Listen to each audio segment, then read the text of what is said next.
First of all, I'd like to welcome you to my winery. The winery, I started it with my sister in 2004. 2005, we made our first wine. And now we are making about 300,000 liters of wine, 11 different wines, which 7 of them are certified organic. And in the family, we have 20 hectares of certified organic vineyards. We are the first winery in Cyprus that made organic wine, and we are the biggest organic farmers in the island. Now, how all this started. First of all, I have to tell you a bit of some things about the history of winemaking in Cyprus so you understand from where we are coming from. In Cyprus, we do wine for thousands of years. We are one of the first countries that ever made wine, being in Middle East, and with archaeological evidence, we go back thousands of years ago. Cyprus was quite famous about winemaking up to Middle Ages, and we start losing it when we became occupied by Ottomans, which that was for 400 years. The main thing then, it was that wine was heavily taxed. Not because they were Muslims, it was because it was heavily taxed and a lot of people stopped making it. We started again making a lot of wine in Cyprus, end of 19th century, when we became a colony, an English colony. First for the troops, and then a lot of production was made in the island, and we are exporting a lot all over Europe and then Soviet Union. Cyprus, just to get an idea, in 60s, 70s used to make about 300 million liters of wine.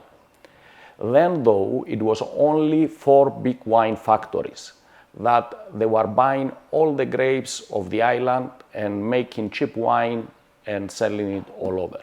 It was not such a thing as a small winery like mine. My father, same with my grandfather, and great-grandfather, that's as far as I know, we had the estate, we had the vineyards, but up to my dad, we used to sell our grapes, like all the other farmers in the island. Now, when small wineries started, it was beginning of 90s. And why? Because the last market we had of selling cheap wine was Soviet Union. So those 4 big wine factories, when Soviet Union collapsed, they didn't have anywhere to sell their wine. So the government did 2 things. Pay the farmers to take off the vineyards and replace it with something else, and gave incentives to people like me to make a small unit and concentrate to more quality than quantity. And that's where I started in 2004. The estate that as I said, being in the family, me and my sister, we own about 30 hectares. We planted about 20 at the moment. And we replaced some vineyards that my dad had with grape varieties. Now, some noble international grape varieties and some indigenous grape varieties that we make with these grapes, we make our wines that I mentioned. In the winery, we also buy grapes from local farmers, which helps keep the vineyards alive and people see income in the villages. It's not just specific climate we have, it's also a specific soil. In Cyprus, you'll find any kind of soil you can imagine. As Cyprus happened as a volcanic explosion, so you can find from volcanic to chalky soil, red soil, whatever. So that makes it very unique, as we are not like countries like Australia, that you're going to go to a certain region and the soil is the same for thousands of kilometers. Here in very short distance, you'll find different soil, microclimates, different temperatures, which makes it very unique. If you plant wisely, and as I said before, in Cyprus there is a great history in winemaking, so the know-how of growing and taking care of vines is there. we can make some amazing wines. Now with the local grape varieties, obviously are grape varieties that adapted to our climate, can hold the hot weather we have here, can produce, and those are the grape varieties that I think we have to concentrate to and make our unique wines and create our name in Europe. First of all, we have to understand that growing something organically means that you don't use any chemicals, no chemical fertilizers, no chemical spraying. Obviously, you don't have to buy all these things in. A lot of things you can make them on your own. Like what I do here, I compost the leftovers of the winery, the skin of the grapes, which is an amazing way of improving the soil. Obviously, not enough. We buy manures from local goat farms, compost them and use them back. By doing that means that instead of creating wastes by buying all these chemicals from factories that they have to produce all these chemical fertilizers, immediately you do something for the environment.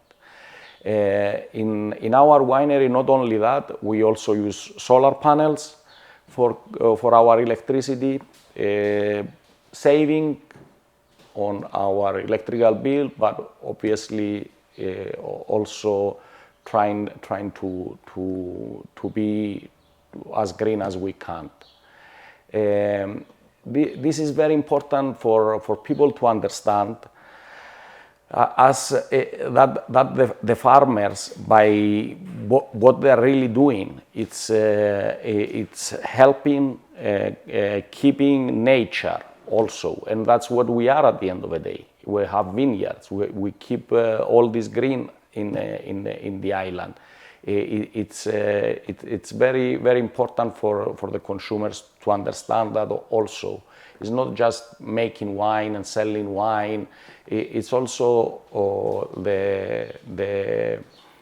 what we really do for nature in the island and obviously all over Europe. First of all, in Cyprus, as in any other country in Europe, we follow European legislations. So in many ways, the labels will tell you a lot about what the wine contains by European legislation. Of course, every country has some of its own laws, but they are under European legislation, all of them. So when you are buying a wine that says that it's certified organic, in order for me to write organic on the label, it's not just I decided and I decided that I'm going to write organic because I'm certified. It's been inspected. We have a symbol for organic production that is on the label, and that means that we follow the EU legislation. According to EU legislation, we will write things that can be some people have allergies for. We have to by law, not here in Cyprus, everywhere. So all these things, it's important for the consumers. And then when you talk about quality, in every country we have categorizations. So if it's a table wine, or if it's a regional wine, or if it's a protected area, and this is always on the label. What year is made, who is the producer, that it's according to EU legislations. The main problem with organic production is the cost. Definitely, it's the cost of producing something organically is a lot higher, and the yield. So the actual production you get out of an organic vineyard is a lot less. So obviously growing, and that's not only for grapes, it's for everything. So in a way, by doing that, obviously the production will be less, the cost will be higher. And at the end, the price of the finished product have to be be sold in a higher price. So this is the main problems we are facing. But still, I believe by by organizing all the whole production, by reducing, let's say, cultivating with tractors too many times, or all this grain that you have to buy, you can reduce your cost if you want.